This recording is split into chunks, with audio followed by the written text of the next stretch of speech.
BC రిజర్వేషన్ల అంశం. మీరు ఒక బీసీ నాయకుడు, బలమైనటువంటి బీసీ నాయకుడు. బీసీ రిజర్వేషన్లు అనేటువంటి గేమ్ అనేటువంటిది కేవలం స్థానిక సంస్థల ఎన్నికలు వస్తున్నాయి కాబట్టి కాంగ్రెస్ పార్టీ ఒక గేమ్ ఆడుతుంది, ఇది అమలు సాధ్యం కాదు అని బీఆర్ఎస్ పార్టీ అయితే చాలా తీవ్ర స్థాయిలో విమర్శలు చేస్తుంది. రేపేమో మీరు అక్కడ జంతర్ మంతర్లో ఇక్కడ మీరు ఉద్యమమే చేయబోతున్నారు, రీసౌండ్ వచ్చే రేంజ్లో చేయబోతున్నాం అని చెప్పి చెప్తున్నారు. ఏం చెప్తారు? ఇప్పుడు మాట్లాడే వాళ్ళకి చిత్తశుద్ధి ఉండాలండి. బీఆర్ఎస్ ఏం చిత్తశుద్ధి ఉందని వాళ్ళు మాట్లాడడానికి వాళ్ళ మీద పెద్ద మాట్లాడవలసిన అవసరం లేదు.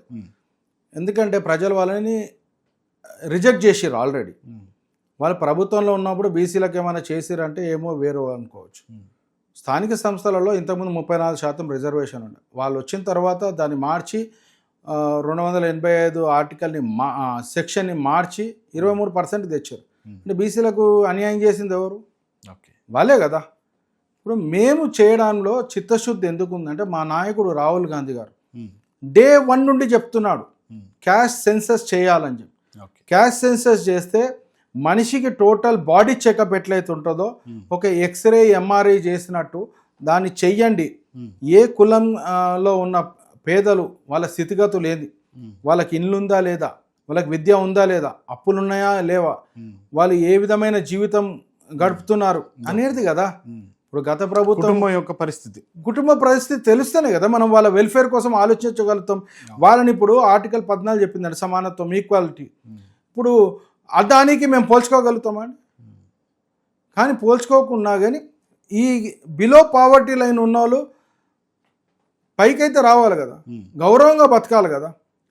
సమానత్వంగా గౌరవంగా బతకాలనేదే రాహుల్ గాంధీ గారి ఉద్దేశం.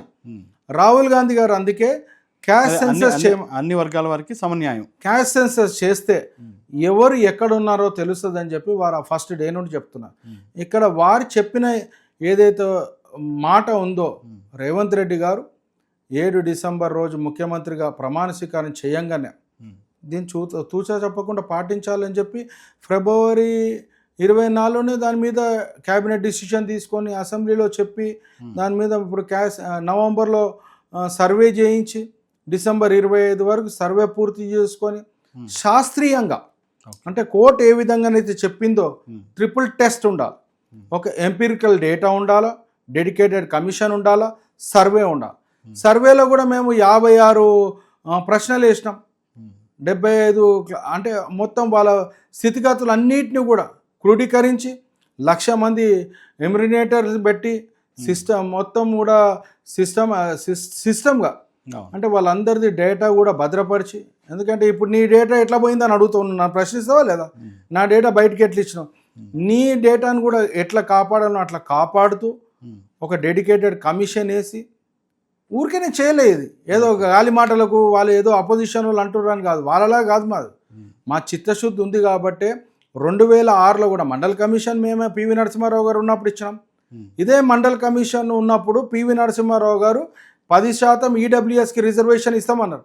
ఇదే సుప్రీంకోర్టు మీరు ఆర్థిక పరంగా మీరు రిజర్వేషన్లు ఇవ్వడానికి వీల్లేదు అని చెప్పి ఆ రోజు కొట్టేసింది.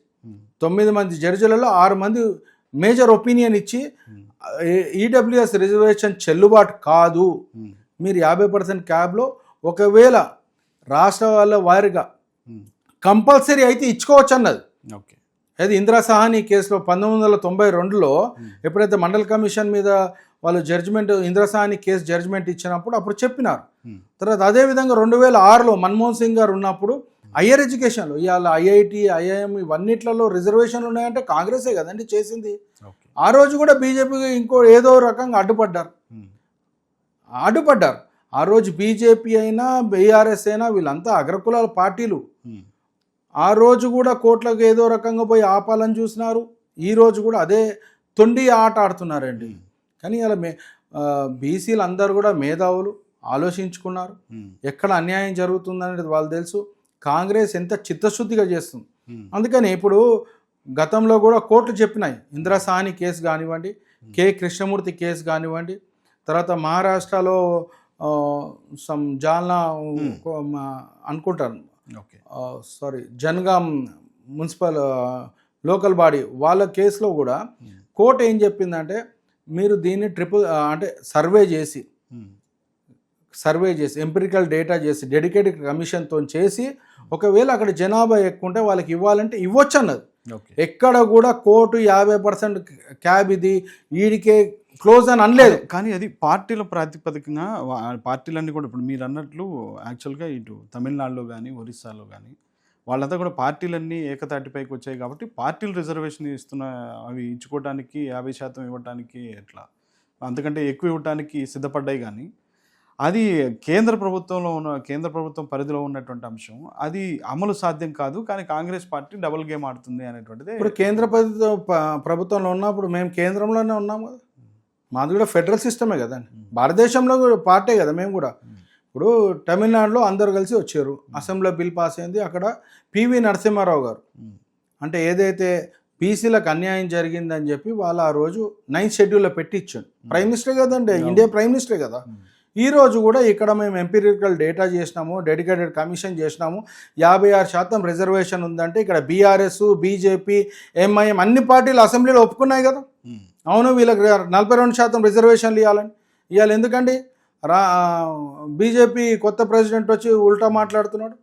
వాళ్ళదే ప్రభుత్వం ఉంది కదా ఢిల్లీలో, మరి 9వ షెడ్యూల్ ఎందుకు పెడతలేరు? అది ఎందుకు రామచంద్రరావు గారు అంత గంటాపద, ఆయన ఒక లాయర్, బీజేపీ అధ్యక్షుడు, ఒక లాయర్, హైకోర్టులో చాలా సీనియర్ లాయర్. ఆయన కూడా ఇది సాధ్యం కాదు, మేము దీనికి వ్యతిరేకమైనటువంటి స్థాయిలో కూడా. సరే, మీ ద్వారా నేను రామచంద్రరావు గారిని అడుగుతున్నాను. ఆయన నవ సంఘర్షణ సమితి నుండి ఎప్పుడు కూడా యాంటీ రిజర్వేషన్ దాంట్లోనే ఉంటుండే, బీసీలకు రిజర్వేషన్ రావాలని ఎప్పుడు కోరుకోలే.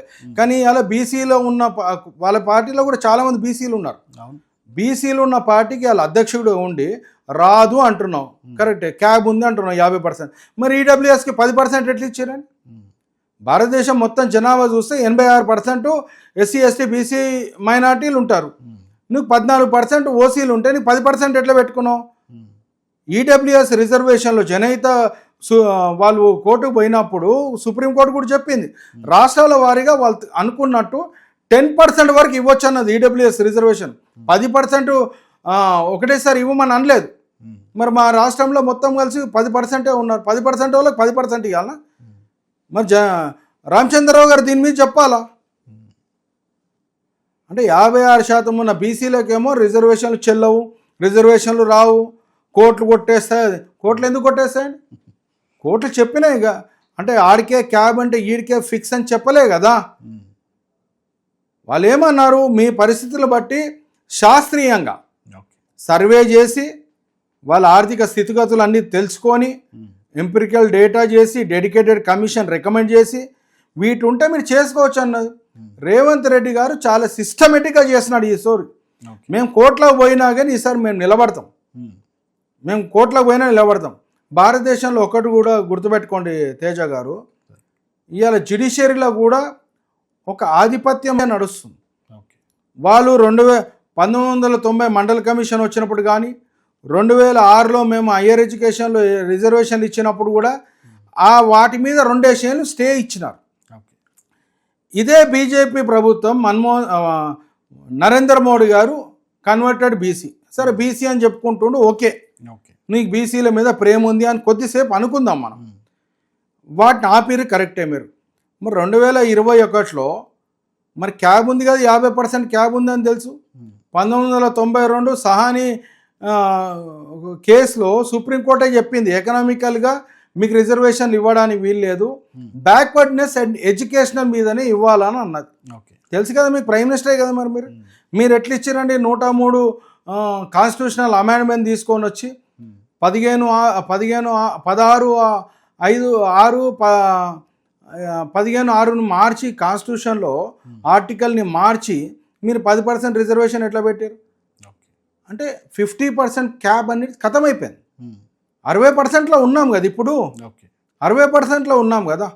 అంటే ఇప్పుడు ఏమవుతుందంటే ఇక్కడ బీసీలకు చదువుకున్న విద్యార్థులు నిన్న పాదయాత్ర పోతుంటే కూడా చెప్తున్నారు, విద్యార్థుల నుంచి వస్తుంది స్పందన. ఎస్, విద్యార్థుల నుండే స్పందన.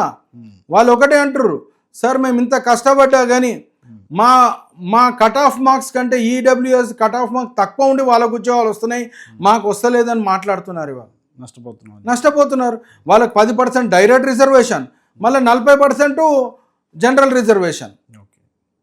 మాకు అన్యాయం జరుగుతుంది అనేది తెలుస్తుంది కదండి వాళ్ళందరికీ కూడా.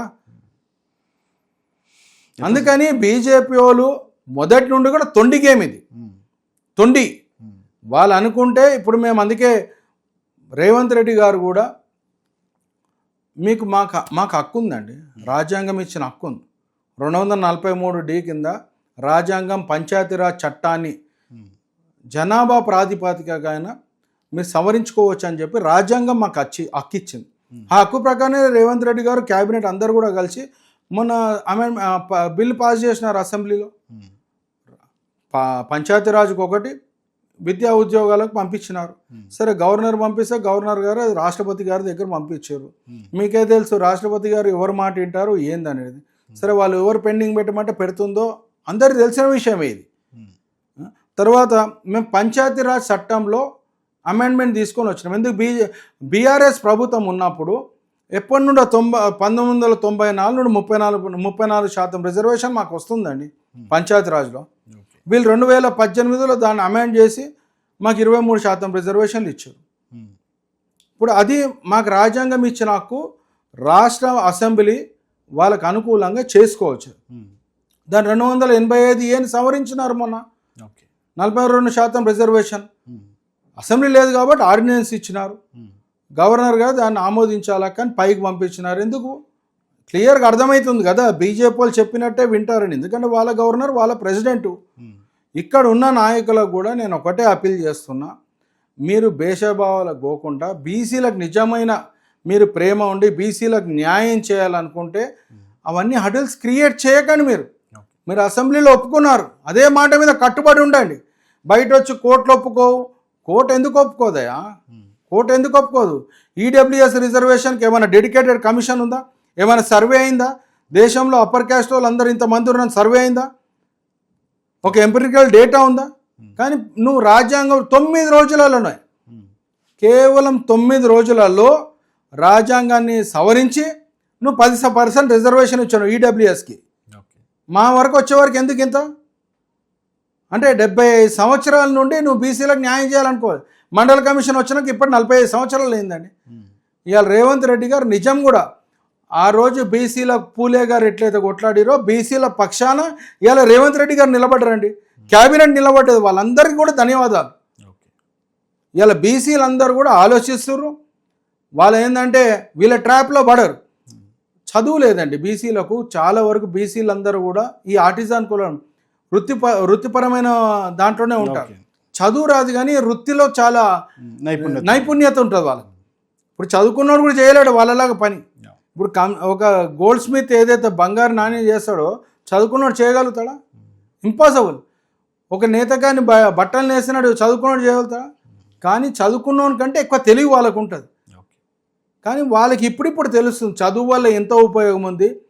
అంటే లైఫ్ సెక్యూర్గా ఎట్లా ఉంటుంది, ఓ ఉద్యోగం చేస్తే ఆ కుటుంబం ఎట్లా బాగుపడుతుంది, ఉద్యోగం కావాలంటే మనకు రిజర్వేషన్ రావాలి.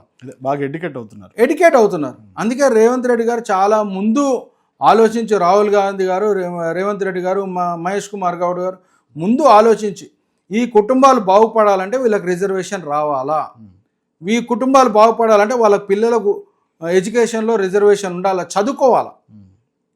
ఈ విధంగా ఆర్థికంగా సామాజికంగా అన్ని విధాల ముందుకు పోవాలంటే ఈ రిజర్వేషన్ ఉండాలని చెప్పి వాళ్ళు ఆలోచించి పెడుతున్నారు. మాకు గట్టి నమ్మకం ఉంది. రేపు మేము 5వ తారీఖు అర్జెంట్ మోషన్ తీసుకురావాలనుకుంటున్నాం. పార్లమెంట్లో మొత్తం కూడా మన రాహుల్ గాంధీ గారు ఇందిరాభవన్లో సీఎం రేవంత్ రెడ్డి గారు, ఉత్తమ్ రెడ్డి గారు వీళ్ళందరూ కూడా పవర్ ప్లాంట్ ప్రజెంటేషన్ ఇచ్చారు. ఉన్న ఎంపీలందరినీ కూడా రిక్వెస్ట్ చేసినాం. వాళ్ళందరూ కూడా రేపు 5వ తారీఖు అర్జెంట్ మోషన్ తెస్తారు. 6వ తారీఖు మేము అక్కడ ధర్నా చేయబోతున్నాం జంతర్ మంతర్ దగ్గర. జంతర్ మంతర్ ఎవరెవరు పార్టిసిపేట్ చేయబోతున్నారు? అందరిని పిలుస్తున్నాం, అందరు వస్తారు. రాష్ట్ర వ్యాప్తంగా అందరు ముఖ్యమైన లీడర్లు అందరు కదులుతున్నారు. ఎన్నో వేల మంది వస్తామంటున్నారు. కానీ అక్కడ మళ్ళీ ఢిల్లీలో బీజేపీ ప్రభుత్వం ఉంది, వాళ్ళు పర్మిషన్స్ ఇవ్వరు. అందుకని మేము కాన్స్టిట్యున్సీకి ఇంపార్టెంట్ లీడర్లు అందరం కూడా పోతున్నాం, ఆ ధర్నా చేస్తాం. మళ్ళీ 7వ తారీఖు కూడా మాది ప్రోగ్రామ్ అంటే కంటిన్యూషన్ ఉంటుంది. రాష్ట్రపతిని కలవాలని ముఖ్యమంత్రి గారు వాళ్ళందరూ చూస్తున్నారు. మేము ఎన్ని ప్రయత్నాలు చేయాలో అని చేస్తాం. కానీ ఊకేని రాదండి రిజర్వేషన్స్ అనేది. ఎందుకంటే రాష్ట్రపతిని కూడా కలవబోతున్నారు, కలుస్తున్నాం కదా 7th ముఖ్యమంత్రి గారు వాళ్ళందరూ కూడా టైం తీసుకొని కలుస్తామని అంటున్నారు. ఎట్లా సార్ ఇదంతా? అంటే దీనివల్ల కొంతైనా కానీ కేంద్ర ప్రభుత్వం మీకు సానుకూలంగా స్పందించే పరిస్థితి ఏమైనా ఉంటుందంటారా? అంటే ఆ హోప్ ఏమైనా ఉందా? లేకపోతే తేజ గారు, ఇదే రాజ్నాథ్ సింగ్ గారు 2021లో పార్లమెంట్ సాక్షిగా పార్లమెంట్లో చెప్పిండు ఆయన, క్యాష్ సెన్సస్ చేస్తున్నాము అని అన్నాడు ఆయన. తర్వాత సుప్రీంకోర్టుకి ఏమి ఇచ్చారు, మేము క్యాష్ సెన్సస్ చేయము అని చెప్పి అక్కడ అఫిడవిట్ ఇచ్చారు. రాహుల్ గాంధీ గారు ఎప్పుడైతే భారతదేశం మొత్తంలో కూడా క్యాష్ సెన్సస్ జరగాలని చెప్పి వారు తిరిగి చెప్తున్నారో, ప్రజలను ఎడ్యుకేట్ చేస్తున్నారో, మనం వాళ్ళు దిగొచ్చి క్యాష్ సెన్సస్ చేస్తామన్నారు కదా, రేపు జరగబోయేది క్యాష్ సెన్సస్ చేస్తున్నామన్నారు కదా, అది మా విజయమే కదా. బీసీల పక్షాన కాంగ్రెస్ పార్టీ నిలబడ్డది. ప్రజలందరూ కూడా అరే బీసీలు అందరూ కూడా ఏకమవుతుర్రు, బీసీలను ఏకమైతే మళ్ళీ మనకి ఇబ్బంది వస్తుందని వాళ్ళు గ్రహించే కదా ఇలా క్యాష్ సెన్సస్ చేస్తున్నారు. ఆ రోజు మండల కమిషన్ చేసినప్పుడు కూడా చాలా వరకు ఈ వృత్తి కులాలలో ఉన్న వాళ్ళు ఏంటంటే భగవంతుడు అంటే భయం ఉంటుందండి. భగవంతుడు సెంటిమెంట్ మీద వాళ్ళు బీజేపీ వాళ్ళు బతుకుతురు తప్ప వాళ్ళు చేసిన డెవలప్మెంట్ అదో ఇదో ఎప్పుడైనా మాట్లాడిరా అండి? ఎప్పుడైనా మాట్లాడిరా? ఇప్పుడు బండి సంజయ్ మాట్లాడినా ఎవరు మాట్లాడినా మతం మీదనే, వాళ్ళు ఇంకో దాని మీద ఎప్పుడు మాట్లాడారు. రమ్మని డెవలప్మెంట్ మీద మాట్లాడదాం, చర్చకు రెడీ, ఛాలెంజ్ విసురుతున్నారా? దేనికైనా రెడీ. 100 ఛాలెంజ్లు ఇస్తున్నాం, ఎప్పుడైనా వచ్చినారా? అది కాదు కదా. ఇవాళ ప్రభుత్వం మేము గరీబోడికి ఉండడానికి ఇల్లు కావాలని చూస్తున్నాం, కడుపుని ఉండడానికి సన్నబియ్యం ఇస్తున్నాం, వాళ్ళు ఆర్థికంగా బలపడడానికే ఇలా మహాలక్ష్మి కానివ్వండి, లేకపోతే గృహజ్యోతి కానీ, రైతు భరోసా కానీ, రైతు రుణమాఫీ, ఇవన్నీ చేసుకుంటూ పోతున్నాం. విద్యాపరంగా వాళ్ళు విద్యంగా బలపడితేనే ఈ సమాజం బాగుపడతాయని విద్యను ఇచ్చుకుంటూ పోతున్నాం. విద్య వచ్చిందనుకోండి ఆటోమేటిక్గా ఎడ్యుకేట్ అయిపోతారు. ఈ మతాలు ఎవరు, ఇప్పుడు రాజ్యాంగం ఇచ్చిందండి, ఎవరి మతం వాళ్ళకి గౌరవం, ఎవరి దేవుడు వాళ్ళకి ఇష్టం, అంతేగాని దాన్ని నువ్వు రాజకీయాల్లో వాడొద్దు కదా. బీజేపీ బతుకుతుందే మతం మీద, బీఆర్ఎస్ బతుకుతుంది వాళ్ళ కులం మీద.